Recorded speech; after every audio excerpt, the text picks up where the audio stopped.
You are about to meet your new favourite source of ebooks and audiobooks, as well as learning some really interesting things about growth, customer experience, and mobile apps. It's the eCommerce Master Plan podcast, here to help you solve your marketing problems and grow your e-commerce business. Cutting through the hype to bring you inspiration and advice from the e-commerce sector and beyond. Here's your host, Chloe Thomas. Hello and welcome. It is great to have you here. If you're listening to this as it comes out, I hope you have almost got Christmas wrapped up, because we are coming to that marvellous point where the last orders come in and the last orders go out the warehouse. So I hope you are getting through it okay. I am thinking of you all today. In today's episode, we're exploring something a little different. Rather than talking to kind of a standard e-commerce business, we are going to be talking to a business who are selling primarily via an app, because they're selling kind of entertainment, edutainment products. They're selling ebooks and audiobooks. So I suspect a lot of you will be interested in their app because it's really cool, and they're a B Corp, so it's better than buying from other places that you might want to buy your ebooks and audiobooks. But we are also going to be exploring how and why they've started the business, how they're building the business, how they're growing their sales. There's some great SEO tips. Who'd have thought that coming up? And I do mean Google SEO. I don't mean App Store SEO. Loads of interesting things come up and some great top tips as well from this particular guest. So make sure you listen right to the episode so you don't miss out on her top tips and my own take on this episode. Getting an online business off the ground is not easy. So if you find yourself working late, tackling a to-do list that's a mile long with your fifth cup of coffee by your side, remember, great email doesn't have to be complicated. That's what Klaviyo is for. It's the email and SMS platform built to help e-commerce brands earn more money by creating genuine customer relationships. Once you set up a free Klaviyo account, you can start sending beautiful branded messages in minutes, thanks to drag and drop design templates and built-in guidance. And with e-commerce specific recommendations and insights, you can keep growing your business as you go. Get started with a free account at klaviyo.com/masterplan. That's KLAVIYO.com/masterplan. And now to introduce today's special guest. Kelly Fairbrother is co-founder at Xigxag, one of the most innovative tech startups in the UK in 2022, according to Tech Nation's Rising Stars competition. Now, Xigxag is a bookseller, and the app offers the first ever listen and read experience without a subscription. Founded in 2019, they've already got 50,000 app downloads and are fast approaching £100,000 in annual revenue. Hello, Kelly. Hi. Thank you so much for being here. Before we go any further, just need to let everybody know, Xigxag is with an X. So Xigxag. Anyone who's already gone, I need that in my life, or just visualizing the words like I do, Xigxag with X's. But Kelly, how did you get into e-commerce? So I guess my background was mostly consulting, and I was working in a startup in Norway, actually, and the founder would challenge us all to read business books on a regular basis. And the only way to survive in that environment was audio again. And I'd come away from audiobooks after about 20 years. So coming back to audiobooks after that break, I was just surprised at how little had moved on. And I couldn't see illustrations. I couldn't look up words I didn't understand. And I just felt like, gosh, this is still really books on tape. So I reached out to my co-founder, who's just an amazing media tech guy. And I said, hey, I've got this kind of crazy idea to do something a little bit better. And we could bring audio together with and you create this richer experience for people to enjoy books and to get more out of audio. It is so surprising when we're all surrounded by, as business owners, adverts for get this software that will automatically transcribe your meeting notes and automatically transcribe this. The tech to match spoken word to written word is there, but just seems to be totally lacking in the publishing world. Yeah, I think they're really concerned about, rights, and they believe in the segregation of rights. But I think the challenge, as we see it, is, those subtitles are, generated by computers, and they're kind of rubbish. I don't know if you've ever read or had it on while you're listening. Yep. So you're missing the quality dimension of it. And so, what we're trying to do is actually, what we think is just complete the book. So as an audiobook listener, I'm a huge listener. I want the complete experience. I think I should be able to see the illustrations. I think I've paid for the book. I think I should be able to see words that I don't understand. And I think I should be able to search if I can't find something that I remember hearing about. And, these feel like really basic concepts in digital media today. And so, we just thought it was important to bring it to users. Just to make it a little bit better. And a lot of the businesses that have so far entered the digital books, audio and text arena have so far done it with kind of like a hardware first approach, or a hardware at the same time as a software approach. But you've gone, we're going to use people's existing devices to do this. So it's not a hardware first approach, it's pure software. Is that simply because we're in the 2020s now, or was that something you wanted to do for other reasons? I think part of it is just, we're a small company, one thing at a time. You have to prioritize. And also we just think, just think about how great your phones are. Think about, your digital media app, your digital news app, and how rich it is, and how much time we all spend, scrolling through and reading pretty long articles, and also listening to podcasts. And, all of these things are happening on your phone today. So why not just take advantage of that and make something that's really easy and accessible for people? And don't make people have to spend more money to enjoy something that you've built. We're trying to, for us, it's a lot about accessibility and making books more accessible to more people, to get everyone to enjoy more books. So the last thing you want to do is, force somebody to spend another 100 or 200 pounds to get some hardware that, is proprietary to you. But maybe someday. Maybe one day. So this is a bit of a backwards question, but so I'll explain why I'm asking it, when that hopefully it will make sense why I'm asking it. So the question is basically, why have you gone app first and not web first? And the reason I'm asking it is because the majority of our audience are web first and get people saying, hey, you need an app. And they may or may not need an app, but apps are kind of like a bright, shiny object for most of our audience, rather than a obvious slam dunk of an opportunity. So if we could understand why you've gone app first, it might help everyone work out or get a better understanding as to where apps fit in the e-commerce ecosystem. Yeah, I mean, it really just comes down to, protecting the content. So we have some quite stringent standards that we need to meet for, digital rights management, as it's known, DRM, and protecting that content from being shared illegally.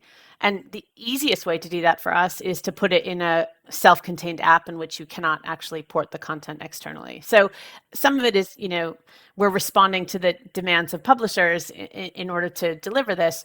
But also we just felt like, it's just simple. Everyone is used to kind of app-based entertainment these days.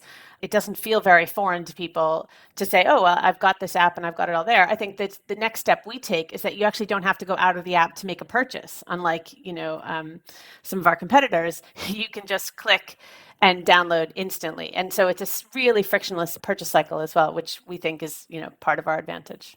Yeah, I think for anyone who uses Kindle and such, and Audible, etc., you can burn through through cash on those platforms without really realizing what you're doing, which is, done correctly, is a brilliant frictionless buying process.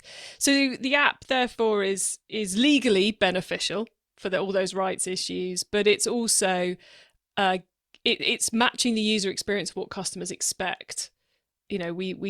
We expect it to be app based, and then within that you've also built a community aspect, which, as someone who's embarrassingly only recently got into Goodreads, which is another book community, it's a space where people want to trade thoughts and ideas, isn't it? So is community been part of the piece from day one?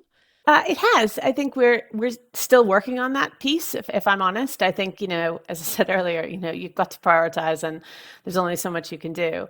But we just launched a revamped version of the app that enables those social experiences to have a bigger role so that you can start enabling more social engagement and interaction around books. But from the beginning, we had sharing built in. So, you could always take a quote from a book and share it on social media. Those were some of the earliest functions we had, which is also part of why we were app-based. It was because some of this you can't actually do from a web, or you can't do it that well from a web-based experience. So if you build this tech, you've got to kind of build it in a native app. And so, yeah, I think we believe social recommendations are the future. So, when computers are stupid, algorithms are going to tell you something that you may have searched for, but whether or not you're going to like it is a different story. But your friends and people you might follow, they absolutely are going to have an idea as to what you're going to love because they've loved these things and you've loved similar things. And so we believe that that's the kind of future of certainly our app is this kind of community-centric recommendations, social recommendations, social engagement around books. And also I think that the other observation is that most reviews are really physical book focused still. And so our reviews allow people to make comments on how good the narration was and did you enjoy that narration and what's the quality of the production, because we think that's core to the entire experience that someone's going to get on our app. Yeah, I love how many levels of looking after the customer and bringing them back into the app you're building in. Now, most people who listen to, or a lot of people who listen to audiobooks will be familiar with a subscription option. You're not a subscription option. You've got quite an interesting pricing model. So could you tell us a little bit about what that is and how you devised it, I suppose? Yeah, I guess, I was an Audible customer, and I was so annoyed that if I would finish one book, I had to wait till the next month to get my next book, or I had to buy 3 at a time in order to get, it was all this very convoluted. And then if I didn't have time to listen, I still had to pay, which just made no sense to me. So I felt like consumers do not consume books linearly. We should enable people and encourage people to, binge if they want to binge. And we have this great series behavior happening where someone gets on and they will go through, 20 books in a series over the course of about 80 days. And you're just like, yes, go for it. And, and just like, why is that model set up? Why is the Audible model set up that way? And unless it's designed to kind of constrain demand, we just want to unlock it. We want to encourage people. So our pricing model starts at the same level as a subscription. But the more you listen, the better your prices get. So about every 5 books, you get get to a better price tier, up to about 20 books a year. And it's really affordable for a lot of people. And I think that's kind of our goal, is to make books more affordable, to make it more accessible to listen and enjoy. And to really encourage people to be listening more. To do all of that, what does your team look like? I'm guessing there's a lot more tech people than there are marketing people at the moment. You'd be surprised at how small our team is, I think. We have this awesome, perfectly formed team. So my co-founder is just, among the best in the world at digital media tech. I think I might have said that already, but he's just amazing. And he built most of it himself. We came from a world where we were both at a company that was almost the biggest fulfillment partner to Netflix. So he really understands content management, and he's built this amazing content platform that's probably the most advanced in the industry. And then we brought on a young developer about a year ago now named Dennis, who's been amazing and has helped us more with like this new version of the app and the front end experiences. And he's been brilliant. We have one of my old friends who is leading digital marketing for us, and she's also amazing. And then we've got a guy who's a publishing industry, former executive and an insider who's helping us build out our content strategy. So he goes out and helps us. He's like my Sherpa to the publishing industry, helps us navigate the industry and to get more books on the platform. And that's, he's hard at work at that. And then we just had a new person join our team recently named Rose, who's leading our social media experiences for us, which we're really excited about. I think people who haven't ever had anything to do with the book industry, and I'm both a author/publisher and I have also, maybe more than a decade ago now, been the marketing manager for a book website and tried to build a book website. Never again, never doing it again. People will think, well, that's really easy. All the data exists, the products just exist. You plug them into the back of the website and away you go. But there's millions of books out there. There's huge a stock list, as it were, a huge number of SKUs, arguably well organized via ISBN number, which anyone in the book industry knows is not actually true. And the data you get provided it's kind of adequate, but it's not great. And then you get the whole complexity of, well, it's not a paperback, it's more complicated than that. I imagine that just getting stock as such it doesn't surprise me you've got one guy who knows the publishing industry who's working on it full time. Yeah, I mean, I would just say that one of the most fascinating things to us about getting into this is how the publishing industry and digital books generally are built on tech that is decades old. That's just been astounding to us. So yes, there is a standard for how information about a book is passed across to us, but the standard's at least 11 years old. And most publishers don't follow that standard. There's a whole layer of nuance around, the adherence to the standard. I mean, it's been a real challenge. And I'd say that I'm so happy to have a co-founder who has to deal with it because he's brilliant at it. He enforces it. I would say he's kind of teaching the publishing industry about their own standards and how to adhere to them. But to us, it's our advantage. We have built a system that kind of understands what the industry is like and can adapt to it in a way that's fully automated. So almost 90% of our content gets published without a human intervening in any way. So there is, if you can kind of wrangle that analog nature of the industry and automate it, we just think there's a real superpower in that. Yeah, a massive barrier to entry for anyone else. And now, a personal question here, which I suspect the audience are interested in as well. Do you find that those who are most attracted to the audio plus ebook are the non-fiction or the fiction readers, listeners? Well, it's interesting. We think one of the great challenges of audiobooks today is that it's kind of self-fulfilling in the sense that the books that are being produced in audio today are produced in audio because they're easy to listen to. And yet, if you can solve some of the, we would say, the structural limitations of the format by enabling illustrations to be displayed, you can unlock a whole load of other books that have just never been made into audio today because, you have to read through a table and describe it. And that's not a great, audio experience for a lot of people. So what if you can just make audio, available for anything? Kids, academic books, take a book to the gym and go for a run, and you're still revising. You're still getting some value out of your time. And so we think there's just a ton of potential around audio, given that it's a massive global trend, and we're super excited to kind of be positioned to take it. To answer your specific question, we have a really broad range of titles, and I'd say that our customers basically track the market in terms of what they're listening to, and based on what's available, on the app, if that makes sense. And another slightly Chloe-centric question. We have, as a podcast, we're now trying to encourage our audience to become more sustainable with how they run their businesses and their lives and so forth. And this is one I'm struggling with in my own reading habits. Is an ebook, an audiobook, a paperback, which is the most sustainable option for information consumption? It's a great question. We have done some analysis that suggests that our books are 0.21% of the carbon footprint of a paperback book. So a really big difference, really much more sustainable solution. Because if you think about it, the way the industry works today, a lot of books are printed in China, shipped around the world. And think about the paper consumption, the water consumption that goes into producing the paper. There's a lot of layers of resource that goes in before we even talk about carbon.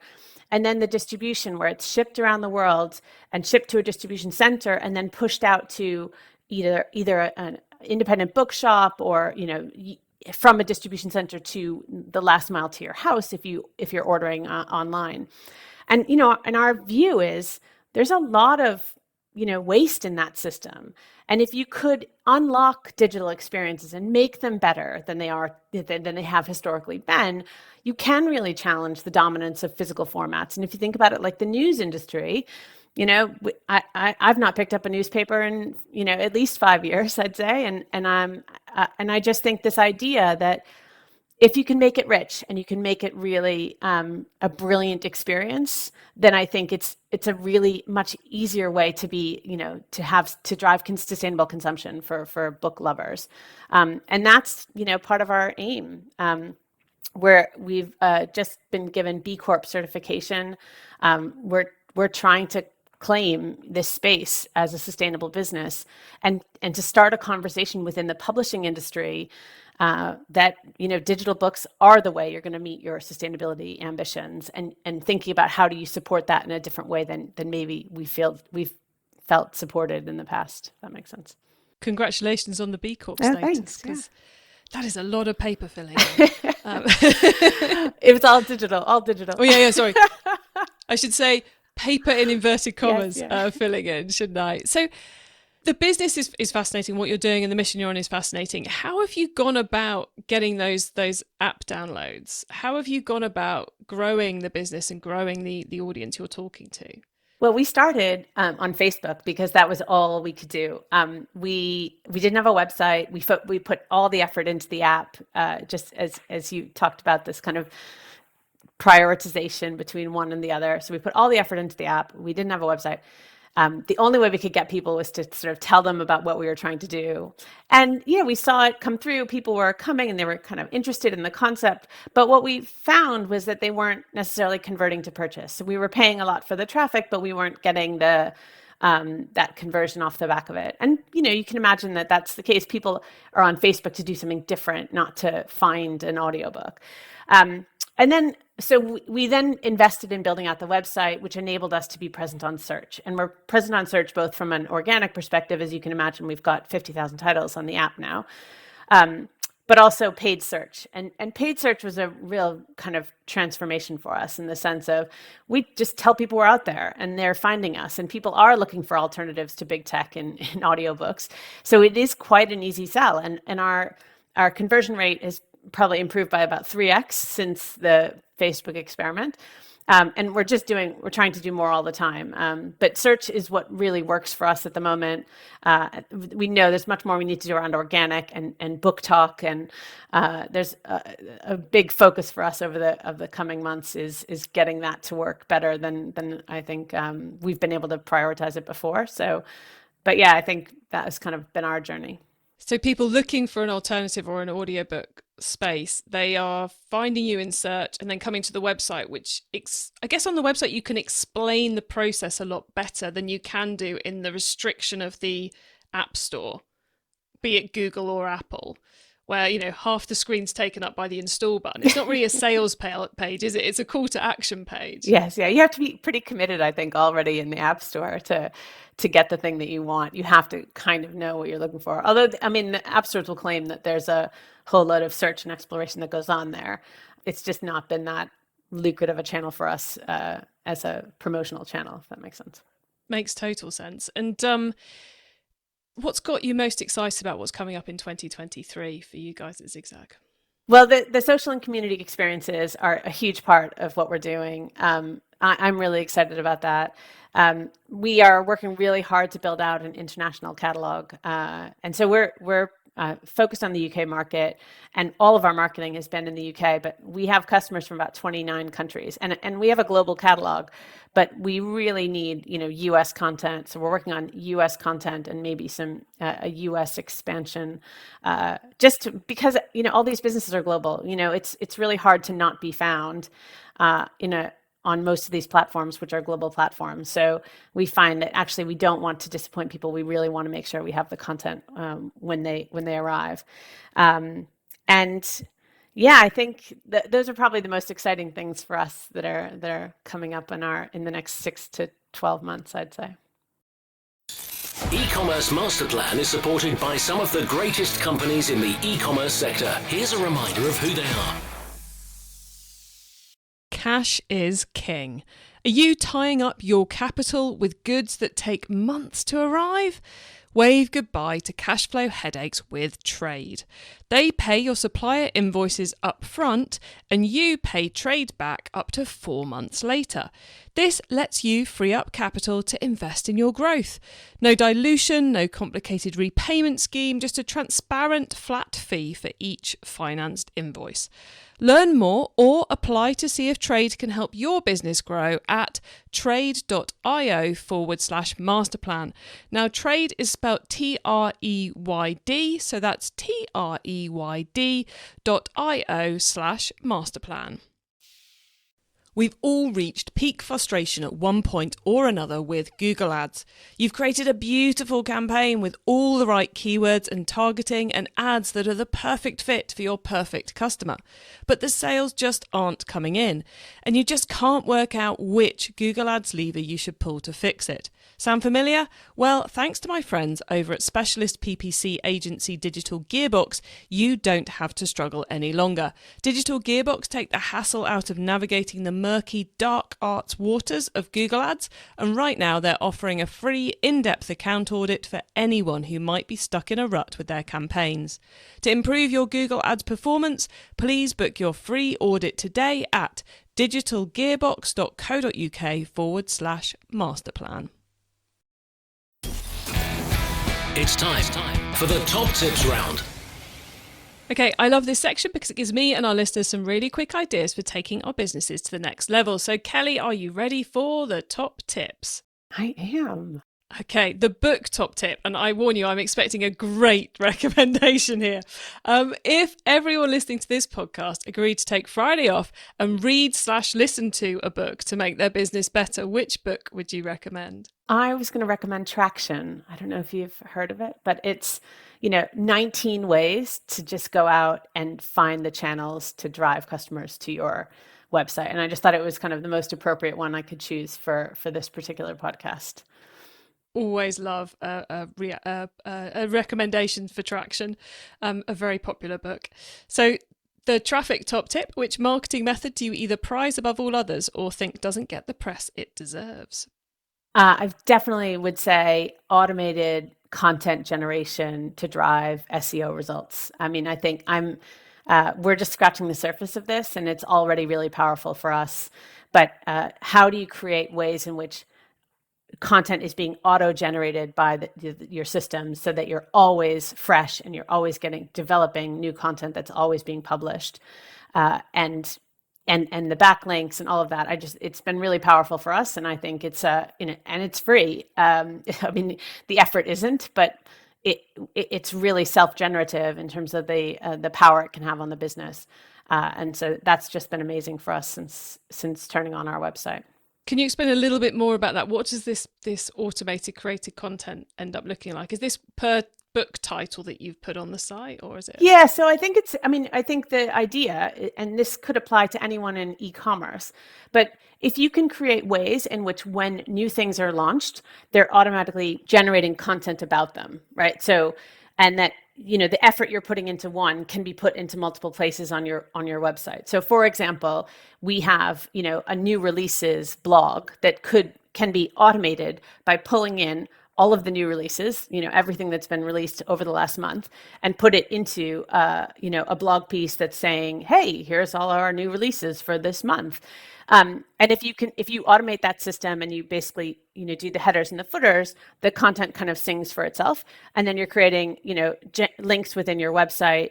You're creating, again, content so that you're relevant in these spaces where, new releases for audiobooks, for example. And so the ways in which you can set up the website and your product pages, creating additional content from them is kind of, it's just this multiplier effect.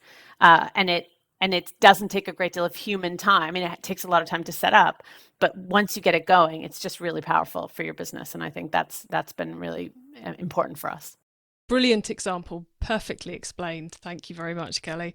Okay, the tool top tip, maybe a collaboration tool, a social media plugin, a phone app, or just a way of working. Is there a cool little tool you use that makes you and your team more efficient from day to day? Well, I'm always going to recommend the Xigxag app. I think if you have a workbook club or ideas you want to share, we listen to, sometimes we go through themes where we're all listening to the same book and just riffing off one another. But I don't think that this was the marketing was the the self promotion was not really what you were after. So I'm going to also just give a plug to Slack. For a remote team like ours, it's critical in terms of our being able to communicate with one another. And we're able to sort of celebrate one another's successes and successes of the business. And it just feels like we're not remote. It feels like we're all super well connected, and that's been amazing for us. Excellent. And yeah, I'll take both those recommendations. I think for remote teams, having a team book club is a brilliant idea. And to be able to centralize it all in one app where maybe it's all run by the company credit card, so you're not making your team buy books, is a brilliant move. Okay, the growth top tip. If you met someone today who's focused on growing their e-commerce business from 100 orders per month to 1,000, what would be your number one tip for them? Well, I would go back to the traction book. I think that one of the coolest things about the traction book, and this is one of those things that I wish I had done better and a bit more disciplined early on. But it basically says, look, there are 19 different ways you can think about growing your audience. Find the 4 or 5 that you think are going to be relevant for you. Take $1,000 each and put them at each one of those things or less. Run an experiment, get the data, and then double down and tweak and refine on the things that seem to work for you. And I think that we did that. We just did it over a very extended period. And there's probably more that we should have done in there that we just weren't aware of. And so I just feel like that book was really powerful for us as a challenge of like, okay, there's much more we could be doing here. What else should we be doing? And it's just always like there's always more to do. And it's just really great to talk about it in this disciplined way where you're running a test and you're looking at the data and you're looking at the results and then refining from there. Brilliant advice, and what we should all be doing always, especially now when we're in this kind of like post cookie apocalypse, post Facebook ad taking over the world where you can't rely on the Facebook ads alone. You've got to do more than one marketing method. And how do you find them? You test. So yeah, thoroughly agree with that top tip. Kelly, before we say goodbye, could you please let the listeners know where they can find you and your business on the web and social media, please? Yeah, I mean, we're on, our website is xigxag.co.uk. So xigxag.co.uk. We're on Instagram, we're on LinkedIn, we're on Twitter. You can find us anywhere. If you search for Xigxag audiobooks, you'll find us. Click on the one that's not the ad, please. Just every little counts.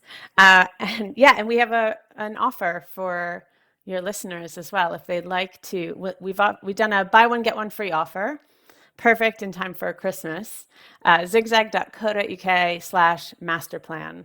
Cool. And guys, that is xigxag.co.uk/masterplan to get that buy one, get one free offer and get your learning over Christmas sorted. Or just your relaxing to a nice fiction book. Happy either way. Kelly, thank you so much for that amazing offer for the audience. And thank you for being on the podcast today and being so generous, sharing your experience with us. It's been lovely chatting with you. Thank you so much for your time. I really appreciate it. Lovely to meet you. So quite a different type of e-commerce store there, but some great insights, I think, as a, kind of a juxtaposition to what most of you are doing. When it comes to apps, that kind of one of those first topics we were talking about, why are they doing an app? Because that's where their customers expect to find their product. So do your customers expect to be able to buy from you via an app? If not, you've got to have a really good reason for doing it. And secondly, they also kind of have to, because as part of their agreements with the publishing companies who own the books and the audiobooks, they are having to control the digital rights management side of things. And that is an awful lot easier via an app where that content is in some ways restricted. Plus, then they can add in those community aspects. But as we got into a little bit later on, in order to recruit new customers, they need a brilliant website that they're having to SEO. So they're having to do kind of app marketing and website marketing in order to make the business grow, which is two things to have to learn, which is always that little bit harder. So consider that when you're thinking about those apps. And then I also, I love the fact that they've, she shared those brilliant tips around growing the growing the business with following the tips, obviously, from traction, but also that SEO regeneration. I think we as in the e-commerce space, we've always been a bit bad about making the most of the content we create as run-of-the-mill business. I remember back when I was working in catalogs, the copywriters would write maybe a couple of hundred words per product that would get reduced to about 5 sometimes in the catalogue, and that would somehow never make it as far as the website because our systems weren't set up well. So we were just jettisoning all this brilliant content that somebody at some point was paying to create. And I think that idea of automating more of that data into creating SEO quality pages is something we could all think a little bit more about. How can you repurpose the content you've created to create more quality for your business?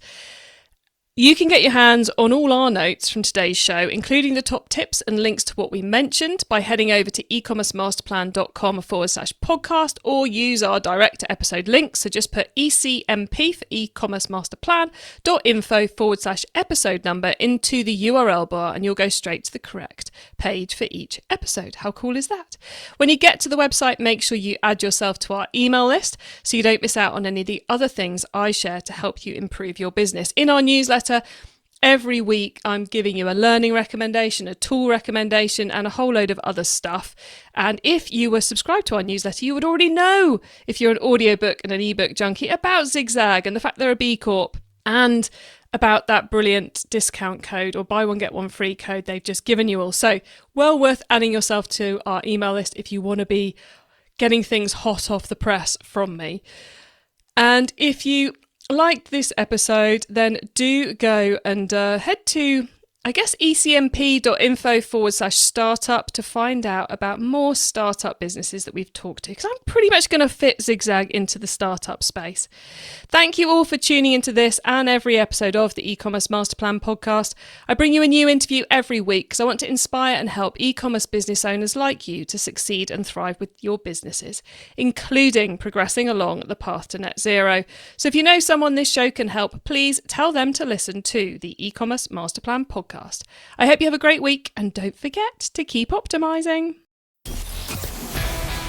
Thank you for listening to the E-commerce Master Plan podcast. Find out more at ecommercemasterplan.com/podcast. If you're marketing an e-commerce brand, you already know that data changes everything. More data means more power. And if your email or SMS tools can't handle all that data, they're probably holding you back. That's where Klaviyo comes in. Its top-notch personalization and segmentation help you send the right message at the right time, guided by unlimited real-time data from your online store and tech stack. Request a demo at klaviyo.com/masterplan. That's KLAVIYO.com/masterplan.